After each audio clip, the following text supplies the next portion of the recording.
बिस्मिल्लाहिर्रहमानिर्रहीम। अस्सलाम वालेकुम। पाकिस्तान ने रिसेंटली राफेल तैयारे गिराए और राफेल तैयारे गिराने के बाद आप सोचें पूरी दुनिया में इंडिया के लिए मुसीबत कितनी खड़ी है। उनकी एयरफोर्स से लेकर सारे बेबस हैं। लेकिन इंटरेस्टिंग सूरत हाल ये है कि आज पूरे भारत में तहलका मचा हुआ है। और तहलका क्यों मचा हुआ है? तहलका मचा हुआ है कि आज डिपार्टमेंट ऑफ वॉर की जानिब से भारत के लिए एक बहुत बड़ा पैगाम है। और पैगाम यह है कि पूरे भारत में इस वक्त खलबली मची। इन्होंने कहा है कि पाकिस्तान को अमेरिका ने तकरीबन $2.5 अरब का एक प्रोजेक्ट दे दिया है, यानी डील फाइनलाइज कर दी है। और इस डील के तहत एमराम मिसाइल देने के लिए जा रहे हैं, जिससे वो अपने F-16 को अपग्रेड करेंगे। और ये मिसाइल बेसिकली जिसको कहा जाता है advance medium range A-8 missile. अब ये बेसिकली F-16 एयरक्राफ्ट में इस्तेमाल होते हैं। अब वो ये कह रहे हैं कि इस मिसाइल को चूंकि पहले इन्होंने इस्तेमाल किया था F-16 के हवाले से, अभिनंदन का तैयारा गिराया और ये वो सब कुछ, ऑफ कोर्स जाहिर सी बात है, हमने इनको कहा कि आप बताएं हमने कहाँ पर यूज़ किया, क्या सूरत हाल है। बहरहाल इन्होंने कहा कि इस्तेमाल किया और आज अब ये हमारे तैयारे गिराने के लिए जा रहे हैं। अब वो ये कह रहे हैं कि असल में डोनाल्ड ट्रंप बदला ले रहा है मोदी से, और राहुल गांधी समेत सारे इस वक्त मोदी पर चढ़ दौड़े। अब ये क्या चीज़ है कि ये पाकिस्तान को कितना फ़ायदा देगा और ये डील इंडिया के लिए क्यों इतनी ज़्यादा डेंजरस है? देखिए, सबसे पहले तो ये समझ लें कि ये बियॉन्ड विजुअल रेंज होता है। ये बियॉन्ड विजुअल रेंज कैपेबिलिटी का मतलब क्या है? यानी हमें भारत के अंदर घुसकर जाने की ज़रूरत नहीं, हम वहाँ से दूर से ही खड़े खड़े एक डिस्टेंस से क्लोज विजुअल रेंज की बजाय सीधा अटैक कर सकते हैं और राफेल तैयारे और जो भी बीच में है उसको उड़ा सकते हैं। सो इस सूरत हाल के अंदर ये जाहिर सी बात है, इसमें ये बड़ा लेटेस्ट वेरिएंट है और इसमें GPS गाइडेंस है, इलेक्ट्रॉनिक काउंटर, इवन के काउंटर मेजर्स इसमें है, जैम रेजिस्टेंस इसमें है। सबसे ज़बरदस्त इसको भारत इस्तेमाल करना चाह रहा है कि हम इनको जैम करें सब कुछ। अब इंडिया को गुस्सा इस बात का चढ़ा हुआ है। यानी मज़े की बात आप ये देखिए कि ये खाली पाकिस्तान को थोड़ी दिया गया है, ये कितनी सारी और कंट्रीज है। यानी आप सोचिए, डील हुई है, कॉन्ट्रैक्ट दिया गया है, उसमें बरतानिया के साथ जर्मनी, ऑस्ट्रेलिया, जापान, पोलैंड, आप नाम लेते जाए, Finland, Australia, Romania, Qatar, Oman, Korea, Greece, Switzerland, पुर्तगाल, बहुत लंबी लिस्ट है। उसमें पाकिस्तान का भी नाम शामिल है। उनको तकलीफ चढ़ी हुई है कि जी पाकिस्तान को दिया गया।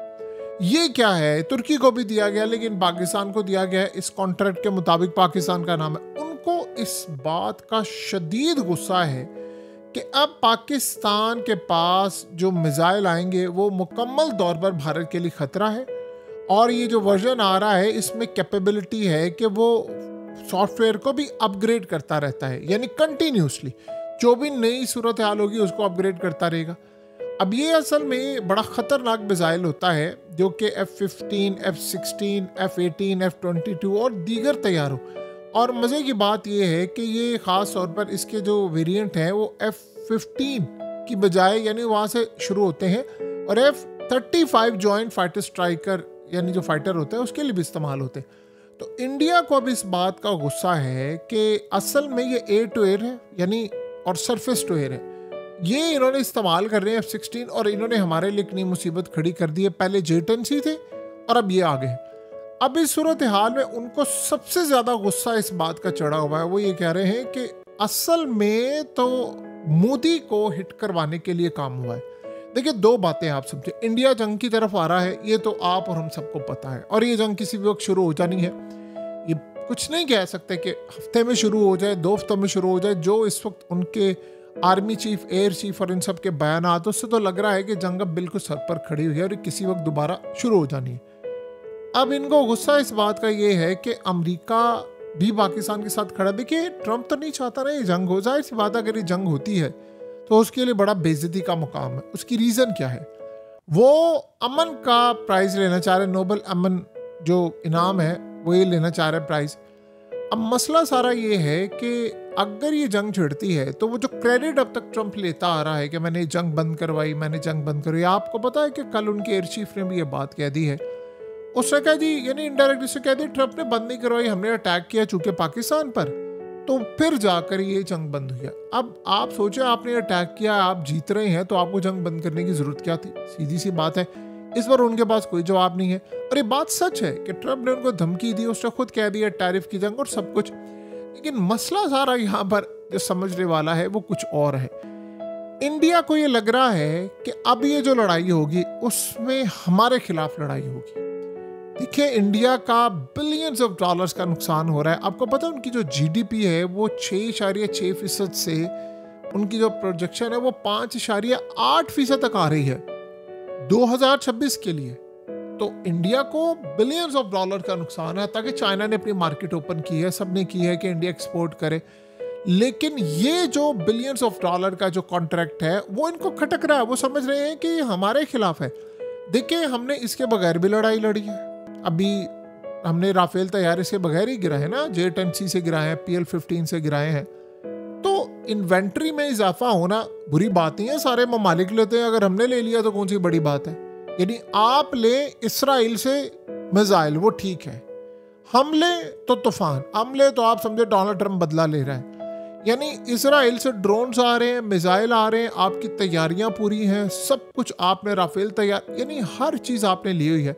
आपने ब्राह्मोस मिसाइल रशिया के साथ मिलकर बनाए, आप उस पर पाकिस्तान को अटैक करने जा रहे हैं। अग्नि प्राइम मिसाइल और अग्नि दीगर मिसाइलों के आप धड़ाधड़ तजर्बे करें, आपने पाकिस्तान को स्ट्राइक करना है।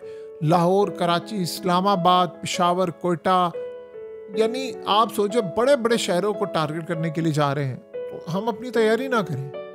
यानी इस वक्त सूरत हाल ये है कि इनको सिर्फ ये है कि नहीं, ट्रम्प ने असल में हमसे बदला लिया है और ये पाकिस्तान के साथ गए हैं, और ये सूरत हाल। यानी आप अंदाज़ा कर लें, इंडिया के ताल्लुकात हैं ईरान के साथ, लेकिन इंडिया के इजराइल के साथ भी बड़े ज़बरदस्त ताल्लुकात हैं। तो आप यहाँ भी काम करें, आप वहाँ भी काम करें।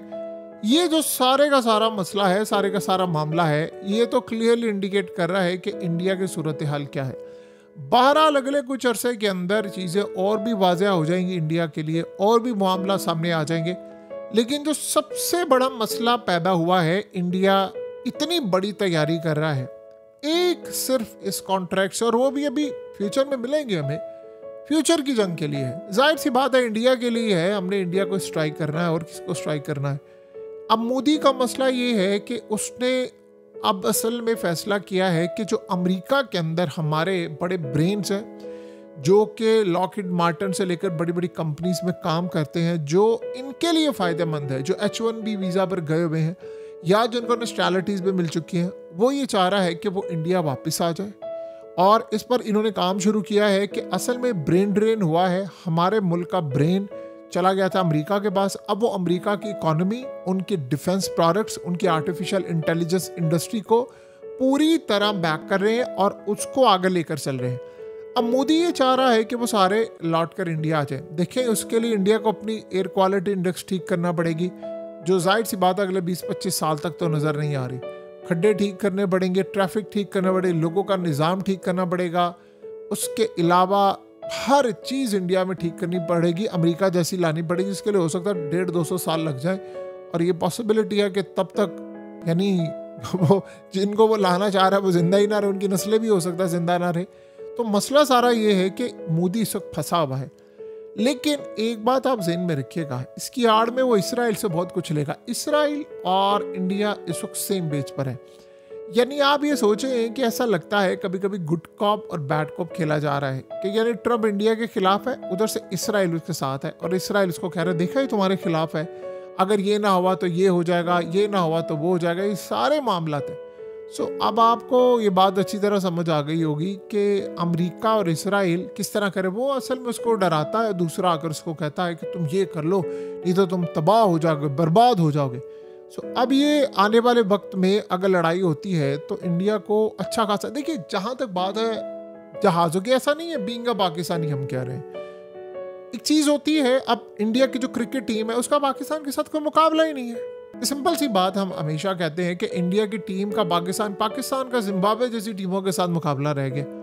क्या इस बात पर कोई पाकिस्तानी कह सकता है कि पाकिस्तान की टीम इंडिया से बेहतर है? नहीं। इसी तरह हम जहाज़ों के मामले पर ये कहते हैं कि इंडिया के पायलट्स इस लेवल के नहीं है, हमारी एयरफोर्स के सामने नहीं टिक सकते। ये आपको मानना पड़ेगा, एडमिट कर लें। यानी हम जब एडमिट करते हैं टीम आपकी अच्छी है तो आप भी एडमिट कर लें। तो सूरत हाल में मज़ीद मिसाइल आ जाएंगे तो अच्छा है कि वो और 2-4 तैयारे गिर जाएंगे, टारगेट्स करेंगे। खाली ये नहीं है कि हमने जहाज़ ही गिराने हैं, वो बहुत सारे और भी टारगेट्स करेंगे। और जो सबसे बड़ी सूरत हाल, सबसे अहम सूरत हाल है जो आने वाले वक्त में नज़र आएगी आपको, कि इंडिया की फ्रस्ट्रेशन नज़र आएगी और वो समझेंगे कि इससे पहले मज़ीद कॉन्ट्रैक्ट हो, हम इनके साथ जंग छेड़ दें। ये सूरत हाल असल में इनको खटक रही है। बहरहाल आने वाले वक्त में और भी चीज़ें क्लियर होंगी, मामला पता चलेंगे, क्या सूरत हाल है इंडिया के लिए, ये भी बड़ी वाज़ेह होती जाएगी।